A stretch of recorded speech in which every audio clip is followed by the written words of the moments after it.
nsaba abasajja abali wano mudde mubeera abasajja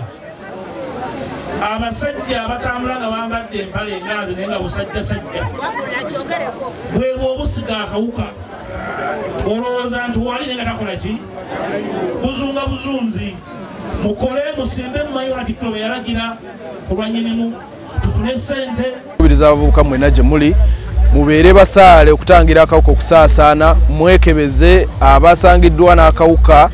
okulwala si musango tandika eddagala tulabe nga ekirooto kya Ssaabasajja Kabaka ekyokumalawo akawuka ka siriimu akamukenenya bayi omwaka 2003 tukituukiriza. Twagala okukubiriza abantu bonna nti munyiikire okubeera nga mukola physicals muleke okufa endwadde ezo ze bagamba ezetuula wamu. Bakubiriza temukebeza maaso kukebeza amaaso kiriniki bwe banzigale linda bakikule kubanga akawuka kano tulina okagoba 2 asatu kagwe mu ggwanga.